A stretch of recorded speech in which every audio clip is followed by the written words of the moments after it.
Assalamualaikum warahmatullahi wabarakatuh.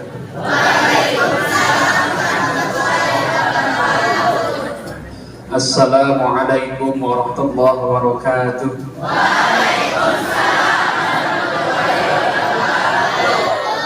Assalamualaikum warahmatullahi wabarakatuh.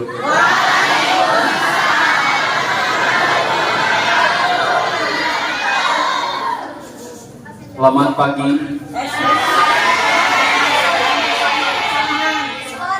Maksudnya semangatnya harus pagi. Selamat tuntutan. Bismillah, alhamdulillah. Alhamdulillahilladzi arsala rasulahu bil huda wa dinil haqq liyudhhirahu 'ala dini kullihi wa kafaa billahi shahida. Asyhadu an la ilaha illallah wahdahu la syarika lah wa asyhadu anna Muhammadan 'abduhu wa rasuluhu la nabiyya ba'dahu. Allahumma shalli 'ala sayyidina wa habibina wa syafi'ina wa nabiyyina wa maulana Muhammad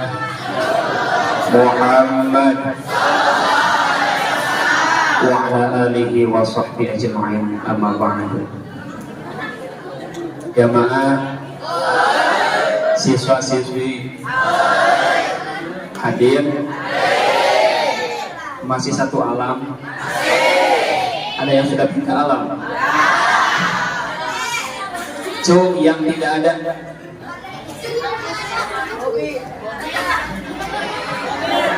Alhamdulillah. Kita mulai. Bapak dikasih waktu awalnya 30 menit, tapi dikarenakan banyak kegiatan, jadi waktunya diperpendek. Dan kita kalau sudahnya sekali ewang, Bapak sakalina anjeun ewangna, siap tidak? Siap? Bisa dicoba, bisa dicoba. Harusnya 30 menit dikarenakan banyak kegiatan, jadi mungkin insya Allah gak lama, cuma 70 menit. Siap? Beres kultum nang taraweh siap? Beres kultum sholat subuh siap? Beres kultum langsung puasa siap? Bapak yang gak siap, dikarenakan waktunya tidak banyak, yang ingin Bapak sampaikan adalah kita melihat pada Al-Quran surah Al-Baqarah ayat 183. Ayatnya yang sering kita baca, yang sering kita hafal, yang insya Allah Bapak yakin, hafal yakin di luar kepala semuanya. Betul tidak? Di luar kepala dengan arti di dalam Al-Quran. A'udzu billahi minasyaitonir rajim. Bismillahirrahmanirrahim. Ya ayyuhalladzina amanu kutiba alaikumus syiyamu kama kutiba alal ladzina min qablikum la'allakum tattaqun. Dulu Bapak pernah ikut lomba MTQ juara kedua, karena ketiganya Pak Wandi. Ketiganya Pak Wandi, Bapak keduanya. Yang pertama Pak Ajis tidak masuk. Yang pertama Mang Yogi pada waktu itu. Salah satu ayat yang disampaikan ayat tersebut. Tapi kalau kita melihat di luar dari suaranya bagus atau tidak, tapi kalau kita lihat ayat tersebut, teman-teman, anak-anak Bapak sekalian, itu yang perlu kita pahami adalah siapakah yang dipanggil oleh Allah. Jadi ada manusia yang dipanggil oleh siapa? Mau dipanggil sama Allah, mau? Mau serius? Dipanggil oleh pangkuan ilahi, mau? Mau punya teman malaikat, mau? Malaikat Israel, mau? Ternyata yang dipanggil oleh Allah itu adalah alladzina amanu. Ya ayyuhalladzina Pak, siapakah alladzina amanu? 3. Alladzina amanu ada 3. Pertama, shaddaqullah. Pertama apa? Shaddaqullah. Pertama apa laki-laki? Shaddaqullah. Ahwat yang pertama apa? Shaddaqullah. Membenarkan Allah. orang yang dalam hatinya, orang yang dalam lisannya, orang yang dalam aktivitasnya selalu membenarkan siapa? Kedua, Shaddaqur Rasulahu. Apa katanya? Orang yang membenarkan Rasulullah adalah orang yang Tiga, bukti keimanan adalah wa'amalu bi syar'ihi. Apa yang ketiga? Senantiasa menjalankan syariat Jadi orang yang dipanggil itu orang yang punya 3 kriteria. Orang yang membenarkan Allah, orang yang membenarkan Rasul, orang yang menjalankan agama Islam. Untuk apa dipanggil? Kutiba alaikumusiyam, untuk diberi program melaksanakan puasa. Berarti kalau ada di antara teman-teman kalian yang waktu puasa melamun, yang waktu puasa malah minum es campur, kalau ada ya, kalau nggak ada jangan. Yang waktu puasa malah makan, yang waktu puasa malah olahraga, astagfirullahaladzim, itu berarti seolah-olah mendustakan siapa? Seolah-olah menentang Rasul, seolah-olah menentang agama. Makanya dipertanyakan keimanannya. Paham tidak? Orang yang sengaja tidak puasa adalah orang yang menentang Allah, menentang Rasul, dan menentang agama. Teman-teman, suatu hari tanpa sengaja Rasul itu di dalam neraka melihat orang yang dirobek mulutnya. Yang dirobek mulutnya sampai teman-teman tubuhnya seluruhnya robek. Kalian pernah nonton film ini gak? King Kong versus, bukan Godzilla, dinosaurus. Dinosaurus waktu itu mulutnya dirobek sama siapa? King Kong. Tok gini ya, ya. Itu banyak orang yang dirobek mulutnya di dalam neraka.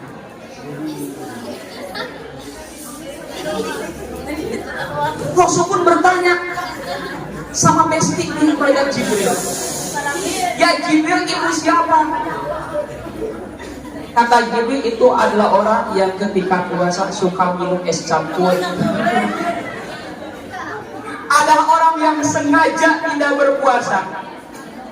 Orang yang waktu orang lain lagi puasa, lagi nahan makan dan minum, dia sengaja menentang Allah dengan makan.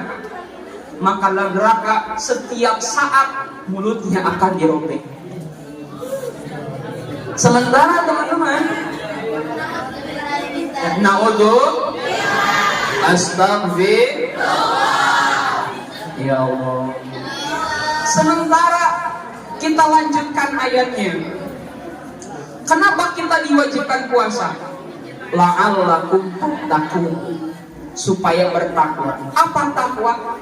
Takwa itu adalah al-khasyiyah. Apa takwa? Hati merasa takut dengan Allah. Artinya kalau ada di luar sana, bukan di sini, di luar sana ini mah. Tapi kalian juga kalau pulang pasti keluar. Kalau ada di luar sana orang yang sengaja tidak maka dia bukan hanya menentang Allah, dia tidak takut dengan Allah. Dia ngajak panco ke Allah. Dia kepada Allah, Allah gue kan. Na'udzubillah hampir puncak Kalau tidak berpuasa, bukan hanya menentang tapi tidak takut sama siapa? Coba bayangin. Orang yang tidak takut sama siapa akan menghalalkan segala cara. Mau itu haram, jadi harum. Mau itu tidak boleh, yang penting ngona. Mau itu dilarang, yang penting ngebul. Makanya wahai golongan-golongan godin mania mantap, bertobatlah kepada Allah Subhanahu wa taala. Jangan gitu.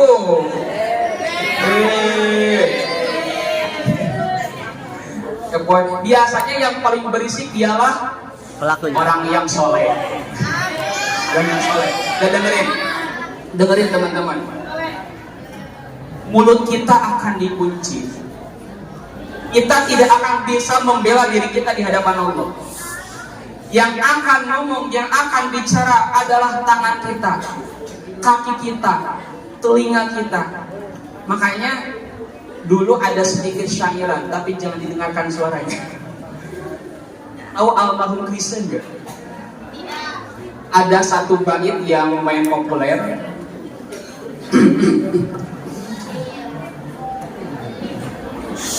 Oh,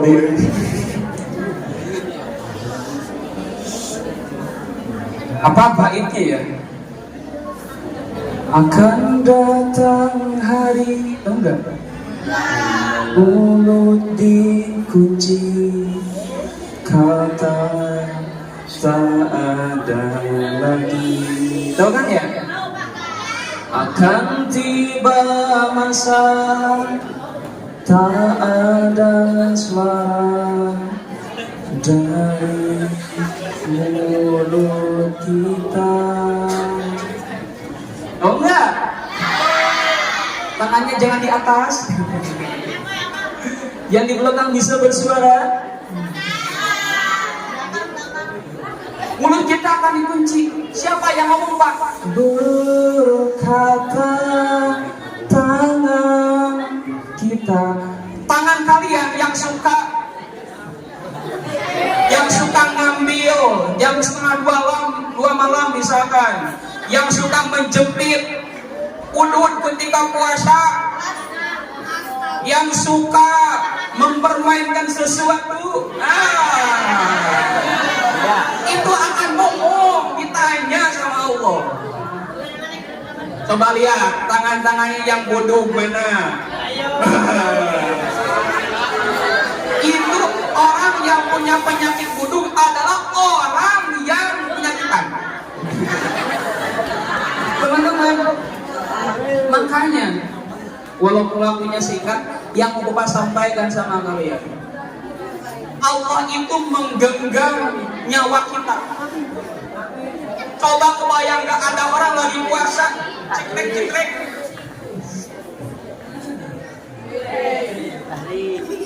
asapnya dikeluarkan, nyawanya keluar. Bisa nggak? Bisa, karena Allah itu maha kuasa. Nyawa kita siapa yang megang? Kesehatan kita siapa yang megang? Diri kita milik siapa? Apa yang kita miliki hakikatnya milik siapa? Makanya teman-teman, kan kita suka berdoa, Allahumma inna nas'aluka husnal khotimah wa na'udzubika min su'il khotimah. Kita nggak tahu kapan kita dicabut nyawa. Tapi yang pasti, saya punya saudara lagi kultum, dia berisik, dia ngomong, keluar sama nyawa-nyawanya. Saya punya saudara di Tasik, teman-teman.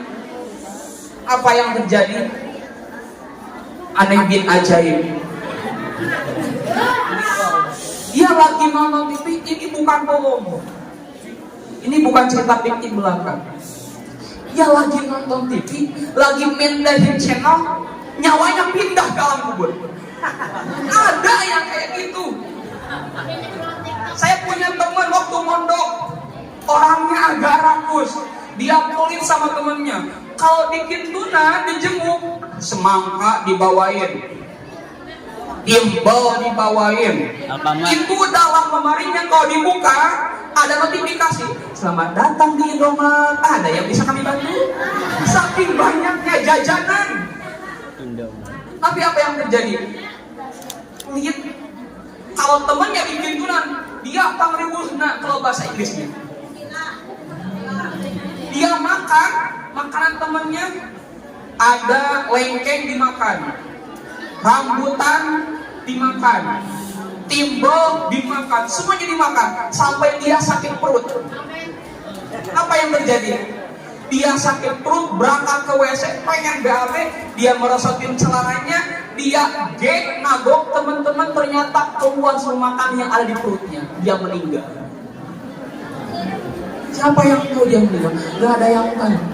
Makanya bisa saja kalau misalkan contoh ada ibu-ibu nih lagi puasa, woi ibu-ibu ayo orang nyeblak, lagi nyeblak makan seblak nyawanya keluar, bisa saja karena nyawa kita Allah yang menggenggam. Makanya kalau kita takut kepada Allah, kita membenarkan Rasul, mengamalkan syariat, jangan sekali-kali kita menentang akan aturan Allah.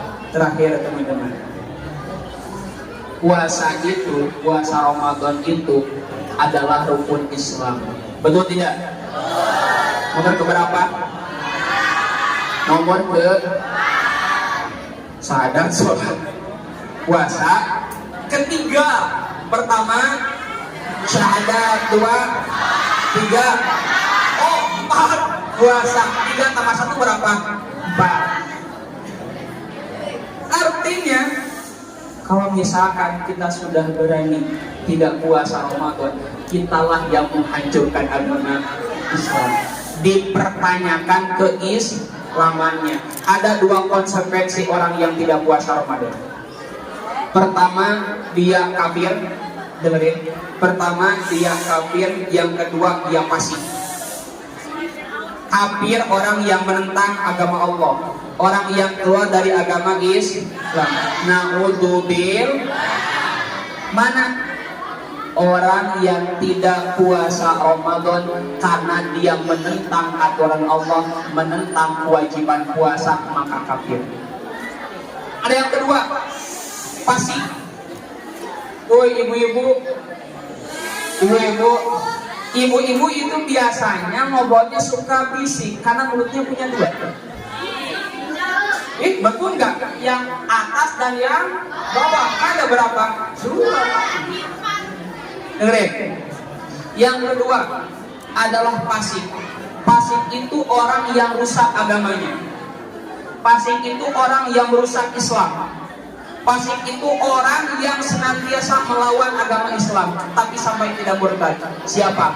Orang yang buka puasa karena lapar, karena malas puasa. Jadi minimalnya kalau ada orang yang godin tidak berpuasa, dia lagi menghancurkan agama Islam. Na'udzubillahi min. Mungkin itu yang bisa Bapak sampaikan sama anak-anak Bapak sekalian. Bapak ada harapan dalam hati, mudah-mudahan kita senantiasa diberikan kesehatan, amin. Diberikan kelancaran, amin. Diterima amal ibadah puasa kita, amin.